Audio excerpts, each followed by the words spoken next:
অনুষ্ঠানে আসতেন। এই অনুষ্ঠানের সমস্ত মুসলিম একরাম আমাদের এলাকাবাসী ও উপস্থিত সকল আল্লাহ পাকের বান্দা ও হযরত মুহাম্মদ সাল্লাল্লাহু আলাইহি সাল্লামের অনুগণ।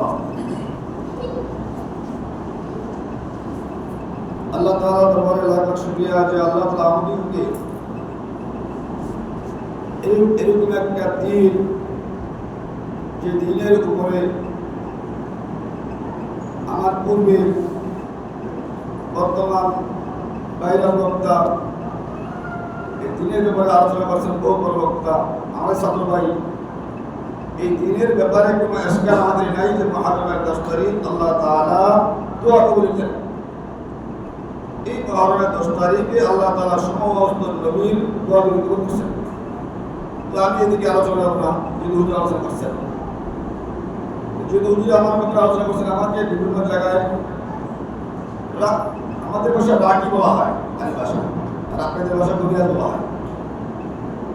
বর্তমান মিডিয়ার জমানা, এখন ইউটিউব বা মিডিয়াতে সবচেয়ে বেশি বড় বড় ওলামা হযরত এই ব্যাপারে আলোচনা করে, যেটা এক সময় ছিল না, যেটা এক সময় ওলামা হযরত বলতো, বন্ধা নিয়ে আলোচনা করতো, আমরাই করতাম। এখন আলোচনা করা লাগে এই জন্য আল্লাহ তাআলা হুজুর আকরাম সাল্লাল্লাহু আলাইহি ওয়াসাল্লাম চলে যাওয়া ওয়াফাতের পরে এই দিনের রাহবার বাংলাদেশের কাদেরকে বলে উলামায়ে হাজরাত। এটা এই সমস্ত বিষয়গুলি আলোচনা করা ওলামায়ে করতেন না বয়ানে, এখন করেন এই জন্য শুধুমাত্র বাংলাদেশ না, তাম বিশ্বের মুসলমানরা নির্যাতিত, এগুলো তো আসলো নির্যাতিত হওয়ার বর্তমান প্রথম হাজির হলো জাদু। হুজুর আকরাম সাল্লাল্লাহু আলাইহি হাদিসে আসছেন, বলছেন কিয়ামতের পূর্বে এই জাদুবিদ্যার প্রভাব বেশি আসবে, যা বর্তমানে হচ্ছে। বর্তমানে সমাজে, ঘরে, ফ্যামিলিতে অসুস্থতা এক 90% আর আমাদের একটা সিফত আছে, আপনি কোনো জিনিস যদি সহজে করতে পারেন, আপনি কঠিন পথ অবলম্বন করবেন। আমি যদি আপনাকে এই জায়গায় পয়সা মারতে পারি, তাহলে আপনি কি করবেন? একটা সময় গুলির প্রয়োজন ছিল, মানুষ গুলি করে মারত, আর এখন গুলির প্রয়োজন তো লাগে না, লাগে না। কিছু করে বললেন কোরআন শরীফে, যারা আমরা অজ্ঞ, এই ব্যাপারে আমরা জানি না, বর্তমানে আমরা জানি না, আর এই জন্য আল্লাহ তাআলা বলেন, হে নবী আপনি বলেন ওয়াল্লাযীনা লা ইয়ালামুনা, যারা জানে আর যারা না জানে তারা একটা। আরে আল্লাহ তো তাওহীদ থেকে আমরা তাবিজ করি, কি বলি? শানে নুজুল বলা হয় সূরা নাস এবং ফালাক। আমরা ইউটিউবে জানতে পারবেন, তাহলে আপনাদের ইলম আসবে যে আমরা কোথায় বাস করতেছি। আমার সংসারে ছেলে কথা শুনতেছে না, বউ কথা শুনতেছে না, কোনো তো সমস্যা কোন জায়গায়, তাহলে বোঝা যাবে। এই দুই সূরাকে শর্টকাটে তাওহীদ বলা হয়। কি বলা হয়? তাওহীদ। আসলে আমরা হুকুম দিতাম এটা, আর ছাড়া উপায় নেই, কি নাই উপায় নেই। মানুষ এই পথ অবলম্বন করতেছে, এখন সহজ এটা। এই বিশ্বকাপের খেলা হয় না, ওই খেলাতেও কোনো প্লেয়ারকে খেলায় দেওয়ার জন্য এখন বড় বড় ওলামা হাজরাত ইউটিউবে রুকিয়া সেন্টার, রুকিয়া নামে এই সমস্ত আলোচনা করে, মাহমুদুল্লাহ আশরাফ বড় বড় আলেম। এখন এই আলোচনা আমাদেরকে করতে হয়, এই জন্য মানুষ অবস্থা চাইতেছে এই অবস্থায়, ডাক্তার কাছে ট্রিটমেন্ট নেয়, সব ঠিক, কিন্তু রোগ চলতেছে। আমার এই কথা বলার উদ্দেশ্য এইটা, আমি বিভিন্ন জায়গায় রুকিয়ার ব্যাপারে আলোচনা করার জন্য আলহামদুলিল্লাহ বিভিন্ন জায়গায় রুকিয়ার ব্যাপারে আলোচনা করি, সূরা নাস এবং ফালাকের ব্যাপারে। আপনাদের মাটিতে, দলাদের মাটিতে আলহামদুলিল্লাহ বিভিন্ন জায়গায় বাংলাদেশের বিভিন্ন লেখাপড়ার হোক, সফর উদ্দেশ্যে বাংলাদেশ প্রশিক্ষণ দৃষ্টিকে সফর হয়েছে। আপনাদের দলাদের মাটির মুখে একজন আলেম ছিলেন, শুধু আলেমই না, আলেমের পাশাপাশি তার আধ্যাত্মিক জ্ঞান থাকবে, মানব সভার এলাম থাকবে। সবচেয়ে বড় এলাম হলো এটা, আল্লাহ রাসূল হুজুর আকরাম সাল্লাল্লাহু আলাইহি ওয়াসাল্লাম আফদলুন নাস আতআউন নাস, ওই ব্যক্তি জমানার সবচেয়ে উত্তম ব্যক্তি যে মানুষের কল্যাণে কাজ করে। দেখেন, আমি আমার আব্বা দিয়ে কথা বলতেছি না, তবে আব্বা দেখে কথা বলতেছি না, বাস্তবতা বলতেছি। সবচেয়ে উত্তম ব্যক্তি ওই ব্যক্তি যে মানুষের কল্যাণে করে। আর যারা এই কাজগুলি করে তারা মারা যাওয়ার পরও তার কল্যাণ চলতে থাকে, তার থেকে মানুষ ফায়দা নিতে থাকে, নিতে থাকে বলেন, ফায়দা নিতে থাকে। বুঝে আসে নেই? আচ্ছা, উদাহরণ বোঝাই, আমাদের আমরা সাত ভাই মারা যাওয়ার পরে আমরা এই আমলটা দেখতাম, আমার আব্বা করতো। আমার বড় ভাই জন্মগ্রহণ পূর্বতে আমরা আমলটা করতো, এই আমলটা কেন করতেন? এটা আব্বা আমার ভালো লাগতেন, ওটা আব্বা বলছেন, বিভিন্ন বয়ানে বলছি কথাটা। এখন ওনায় আছে জীবিত, চলে গেছেন। আচ্ছা দেখেন, ওনায় দেখতে বড় বড় করতো, বড় হয় যারা কেন জানে, কিন্তু ওনায় চলে গেছেন, খাবারের ব্যবস্থা কি বন্ধ হয়ে গেছে? মৃত্যু হয়েছে 12 বছর, এই আমল খাবারের ব্যবস্থা বন্ধ হয়েছে মনে হয়। এবং কোরআন হাদিসের সহিহ সুন্নাত অনুযায়ী খাবারের যে মাসলা দিলে আমরা জানি, সবচেয়ে বড় কিন্তু তুলে মানুষকে খাওয়া, মানুষকে খাওয়ানো, এবার সবচেয়ে বড় এবার বলে এটা। এবং ফেতনা ঢুকছে বর্তমানে এর ভিতরে, দোয়ার বিনিময়ে খাও, আল্লাহ হারাম, আপনি দোয়ার বিনিময়ে খাইতেছেন, হারাম, হারাম খাইতেছেন। যে জায়গায় যান, আপনি এবারে হুজুর খাওয়াবেন, আগে হুজুর দোয়াটা না করলে মাথায় লাগে হারাম। আমরা হারাম খাওয়াই না, এই জায়গায় হারাম দেওয়া, এই জায়গায় সহি মাসলা বলা হয়। আপনারা বলতে পারবেন কোনো সময় ওই খানার জন্য অপেক্ষা করা লাগছে, আমরা দুরুশি করতেছি যে বন্ধ করবো, এরকম না। নামাজ শেষ তো আলহামদুলিল্লাহ, দোয়া শেষ, আপনাকে আলহামদুলিল্লাহ বাস আলহামদুলিল্লাহ। এই জন্য ওনায় চলে গেছে, কিন্তু ওনার ইবাদতগুলি, ওনার কার্যকর্ম রয়ে গেছে। ফায়দা কি বন্ধ হয়ে গেছে বলো? এই দরবারের ফায়দা মনে হয় বন্ধ হয়ে গেছে। আপনার আশেপাশে এরকম অনেক লোক আছে আমার কাছে, জিজ্ঞেস করতে পারেন এই লোকগুলি কোথায় আসে? ফায়দা বন্ধ, ফায়দা বন্ধ হয় না, কিন্তু আমরা ফায়দা নিতে পারি না। আর আমাদের সমাজে আলহামদুলিল্লাহ এইগুলি সমস্যা কম হয়। কেন? যে সমাজে আলোর মোতাবিক রাগি থাকে, জিন সাধক থাকে। কত মহরমের কথা বলছি, আমাদের এই সমাজের মধ্যে কোনো, আমাদের সমাজে কোনো জিনের রুগী নেই, কারো জিনে দোষের রেকর্ড নেই, কেউ জিন থেকে ভয় পেয়েছে এরকম নেই আমাদের সমাজ, জিজ্ঞেস করতে পারে নাই, এরকম আসবে না, হবে না, এটা হবে না, এটা হবে না। কেন? আমাদের দরবারে চীনের বাদশাহ বাদশাহ সবাই থাকে, ওনায় থাকে, আসা যাবে আমাদের রুমে আছে লক্ষ্য করা, এত ফায়দা নেওয়া যাবে, চাই যে ফায়দা নিতে হিসাবে নেওয়া যাবে, এর না যাচ্ছে কিছু নেই, কি নাই। যেহেতু কোরআন এবং সুন্নাহ অনুযায়ী করা তদবির করা হয়, এটা জায়েজ, এবং সর্বপ্রথম এই কাজটাই জায়েজ। কিন্তু আমরা উল্টা ধরে দিয়েছি, সব ডাক্তার টাকার পড়ানো কেমন হয়, হ্যাঁ বাঁচার উপায় নেই, মসজিদে বৃষ্টি দোয়া করে, দোয়া করে আলহামদুলিল্লাহ বলা যায়, দোয়া চিন্তা করে সূরা ফাতিহা, সূরা নাস, একটু লাগে আছে তার জীবনে জিহিদ করা, ডাক্তার টাকা এসে কেমন হয় না, মসজিদে এসে হুজুর আলহামদুলিল্লাহ ফুদিসে মানে গেছে বলে গেছে, আর এক ওকে আছে এরকম। তো আলহামদুলিল্লাহ আপনারা এই তোমরা আসেন, আইসা আমাদেরকে ধন্য করে, এতে আমরা ধন্য ইনশাআল্লাহ। আপনারা আসেন, এটা আমরা কি ধন্য, আপনাদেরকে খাওয়াতে বলবেন, আমরা ধন্য মনে করি। আমরা সাত ভাই যারা আছি, এরকম সাত ভাই করতেছি, আমরা কি মনে করি? এই ভাই বাস্তবতা বর্তমানে অনেক সময় চলতেছে, মানুষকে দাওয়াতে খাওয়ান যায়, দাওয়ার সময় আছে কি? সময় আছে, মানুষকে দাওয়াত দেওয়া না, এখন এক সময় দাওয়াত করছিল। কিন্তু আপনারা যে আসতেছেন আমাদের তোমরা আসেন, তো আলহামদুলিল্লাহ আমরা খুশি। এবং আপনারা যেন, আব্বা চলে গেছে, আরেক যুগ চলে যাবে,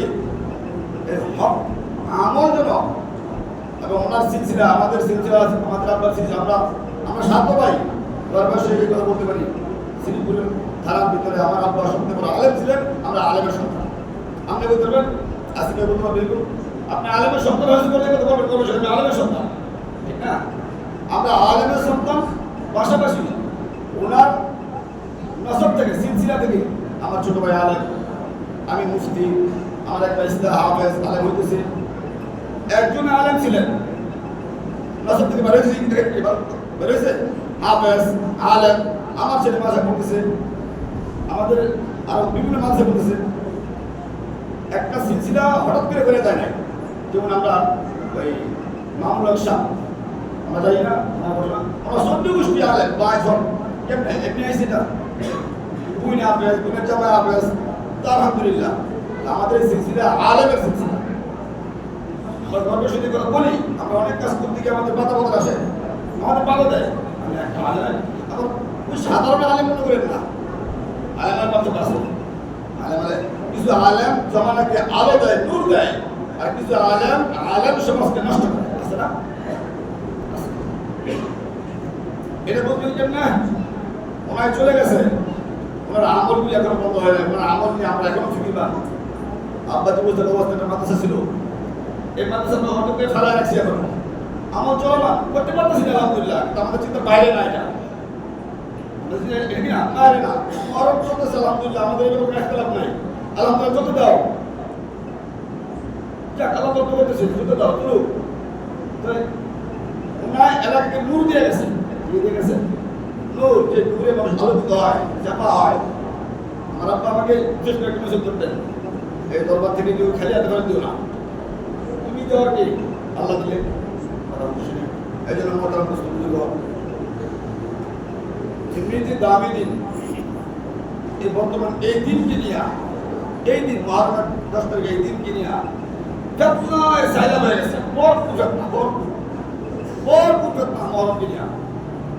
ওই সমস্ত ঘটনার জায়গা থেকে যে আমাদের সকলকে একজন আলেমের দরবারে, একজন আলেমের নিজ হাতে নির্মাণকৃত মসজিদ, ভাই বর্তমান মসজিদ নিয়েও ঝামেলা আছে। মসজিদ নিয়ে কি আছে, কন্ট্যাক্ট করে মসজিদ করে না, সমাজের চাঁদা তুলে কাপটা হারাম বুঝতে পারবেন না, মানে হারাম টাকারই বেতন এলাকা আছে, কথা বুঝে হারাম টাকারই। আলহামদুলিল্লাহ আমি কেন বলবেন, এটা কবিলে তো বুঝি বুঝতে দেবেন কি করে। এনে হুকু আছে একক নির্মিত মসজিদ, আমার বাড়িতে করছেন নিজের তৈরি, নিজের জায়গা, কোনো সরকারের জায়গা মসজিদ করে নাই। আমাদের দেশে তো অধিকাংশ মসজিদগুলি ফরেস্টের দখল সরকারের জায়গা হয়, তাই না? মসজিদ নির্মাণের জন্য অনেক রাস্তা দরকার, ফুল দেওয়া দরকার, এটা আপনারা জানতেন। জায়গার ব্যাপারে রাস্তা আছে, নির্মাণের ব্যাপারে রাস্তা আছে, যে সে দান করে লুট করে নেবেন, তমিস করতে এটা আল্লাহর ঘর মসজিদ, আমি সাথে দিব একটা মানুষের শ্রদ্ধা আল্লাহকে ওই জায়গায় লাগবে, পবিত্র স্থান, তাহলে একভাবে নির্মিত আপনার নিজে করছেন। এই ব্যাপারে আমরা দাঁড়িয়ে করতে পারি, এটা হক। এটা কি আল্লাহ তাআলা বেহক জায়গা থেকে যে আমাদেরকে একজন হক্কানি আমার ওলির দরবারের মসজিদে আয়েশা একত্র হইয়া নামাজ পড়া, এই নামাজ আমার আপনার যেহেতু দোয়া কবুলের সময় আজকে, এই নামাজ আমার আপনার এবং এই দোয়া আমার আপনার জীবনের সমস্ত নাস্তা গ্রহণ করতে পারে না। হক জায়গায় গেলে দোয়া কবুল হবে না, বেহক গেলে ইনশাআল্লাহ আমরাও আশাবাদী যে আল্লাহ তাআলা যেন আমাদের নাসব সিলসিলা থেকে এরকম আল্লাহর ওলি দ্বারা আমাদের সমাজকে ভরপুর করে। শুধুমাত্র আলেম হইয়া বসে থাকলে হবে না, সমাজকে দূরান্বিত করতে পারে। এটা আপনাদের কাছে দোয়া ও আমাদের সহযোগিতা কামনা করি। দ্বিতীয়ত আল্লাহ তাআলা রাসূলুল্লাহ সাল্লাল্লাহু আলাইহি ওয়াসাল্লাম বর্ণনা করেন, যখন উম্মতগুলি বিভক্ত হয়ে থাকবে, এখন আমাদের ভিতরে সবচেয়ে বড় সমস্যা বিভক্ত হওয়া। আপনারা করে যান না, আগে তো আমরা দেখতাম দলে দলে বিভক্ত, আজকে বলা যায় দল বলতে অবস্থা আমাদের দলে দলে বিভক্ত। এই বিভক্তটা এটা শয়তানের সাথে আল্লাহ দোয়া করছেন, আল্লাহ আমার উম্মতকে আপনি এক দলের ভিতরে রাখেন, এই দোয়া আল্লাহ কবুল করে নেন। বড় হাদিস করেছেন। এই দোয়াটা, এই সমস্যাটা ওই দলের থেকে আস্তে আস্তে আস্তে আস্তে আমাদের ঘর, আমাদের সমাজ, আমাদের পরিবার, এমনকি স্বামী স্ত্রী এখন মোবাইলে স্ত্রী একবারে সাবধান, জামাই আলাদা সাবধান, সুবহানাল্লাহ একবারে মারবে কিছু সাবধান, জামাই স্ত্রীরা খেলা লইয়া তালাক বন্ধ হয়ে যায়। এই বিভক্তটা কোন জায়গায় পর্যন্ত চলে গেছে? আমরা আশাবাদী এই দরবারের ব্যাপারে আমরা সবাই একবার ইনশাআল্লাহ কি বলেন আসুন ইনশাআল্লাহ। এবং এই ধরনের হক এখন পর্যাপ্ত পরিমাণে আমল হয়, ফতোয়া লাগে। আমি নিজে মুফতি, আমার আব্বা আমি তারা হাদিস পরিচিত করতে আমার পক্ষ দিয়েছি। আব্বা বলতেছে সাল বছর সাল দিলাম, লেখাপড়া কি আরো আছে? যেন কোনো মানুষ তুমি কথা বলার পরে এই যে আমার ইতিপূর্বে যে বয়ান করেন পুরো আলেম বক্তা ওনার কথার উপরে আপনার টাকাটা বাড়াতে পারবেন যেন শরীয়ত তাকে এই কথাগুলি নাস্তা নাস্তার বলা হুকুম দিছে এই কথাকে ফতুয়া শুরু দিনের ফতুয়া শুরু বলার হুকুম দেয় লাগতে পারবে না এই কথার পরে আমি যদি খেলে করবো আমি দিই এটা গ্রাজুয়েট হয় মুফতি ফতুয়া দেওয়ার যোগ্যতা থাকে শরীয়ত আমাকে হুকুম দিছে এটা আমি দিলে গ্রহণযোগ্য কথা বুঝে আসছে তো ইনশাআল্লাহ ওই একটা বলা ছিল দেওয়ার থেকে ওই সময় ইন্ডিয়ার অবস্থা ভালো ছিল না এই জন্য দেশে করা হয়েছে তো এই জন্য একটা উদ্দেশ্য যে তুমি বললে একটা কথা বলবো আর আলেম বলবে কথা বন্ডামি হয় সময় হয়েছে না আলেম সে খাওয়াইতে পারে না এই জন্য আলাদা খায় নিজে খাওয়াইতে পারে না আলাদা খায় এই জন্য ফুটতে দেয় না চাইছে বুঝতে কথা ভাই আজকে দিন দিনে কিভাবে আমরা মুক্তি করছি বলা বল আল্লাহ তাআলা আমাদেরকে সবাইকে শুধুমাত্র আমাদের সমাজ না আমাদের দেশকে এক সাথী সাথী রেখেছে এক সাথী সাথে মতবিরোধ ভুলে গিয়ে এক সাথে সাথে থাকা তৌফিক করুন এই জন্য সকলে আমিন বিশেষ করে আমাদের সমাজকে আমাদের মহল্লাকে আমাদের ঘরকে আমাদের ঘরগুলিকে এই সমস্ত বিভক্তি থেকে যেন আল্লাহ রক্ষা করেন এই জন্য সকলে বলি আমিন আর সবচেয়ে বড় একটা আমল ঘরে বিভক্ত হবে এমন ঘরে শুরু করে দেন ঘরে শান্তি আসবে একবারে সালামের আমল শুরু করে শয়তান দৌড় দেবে আজকে হুজুর ঘরে শান্তি নাই আপনি ঘরে সালাম দেন স্ত্রী সালাম আশা করেন না ঘরে যাবেন আসসালামু আলাইকুম বাইরে আসসালামু আলাইকুম 10 দিন পরে সকালে দেখা করবেন যদি ঘরে শান্তি না আসতে পারে আমার বললেন ঘরে রাত্রে শোয়ার সময় আর দিন তো টিভি চলে রাত্রে শোয়ার সময় রুকিয়া কি বলবেন রুকিয়া যেটা আপনাদের বাসা চলা হয় 4 ফুট আমি বসে রুকিয়া দেখবেন অনেক আয়াত আসতেছে বাস রাত্রে ছেড়ে দেন শুনতে শুধু ঘুমাই দেন তারা ঘুমাইতে পারেন না কোনো সমস্যা রুকিয়া ছেড়ে দেন ইনশাআল্লাহ 5 মিনিট ঘুমাই দেন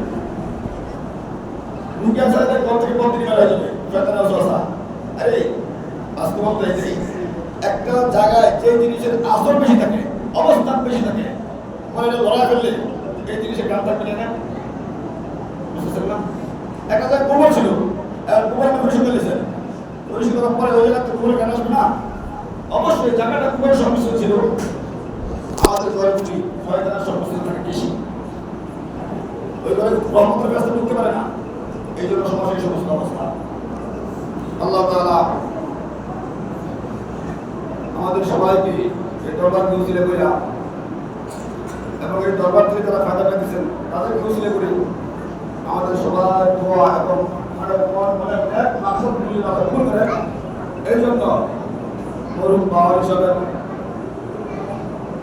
রুহানিয়ত ফায়দা যেন আমরা সকলেই পাইতে পারি এই জন্য নিজের জন্য দোয়া করা সমাজ জন্য দোয়া করা যেহেতু দোয়া করলে ইস্তেগফার করা অবশ্যই আল্লাহ তাআলা আমাদের সকলের দোয়া কবুল করেন আমিন হাদিসে পাকে আসছে একজনের হাত থেকে দুইজনের হাত উত্তম দুইজনের হাত থেকে 10 জনের 10 জনের হাত থেকে 20 জনের 20 জনের 40 জনের 40 জনের এক জায়গায় দোয়া করে এর মধ্যে আল্লাহ একজনকে আল্লাহ ওলি বানায়া তারপর দোয়া কবুল করে দোয়া কবুল তো হবে আমরা হাদিসে কথা বলতেছি আপনি যদি বলেন হবে না তাহলে যুক্তি দেন আমরা হাদিস তার যুক্তি থাকে তো আল্লাহ তাআলা আমাদের সবাইকে এই দরবার ফাজার থেকে বলতে না রাখেন আরেকবার ইনশাআল্লাহ আলহামদুলিল্লাহ আল্লাহ তাআলা আমাদের সবাইকে ভালো মজা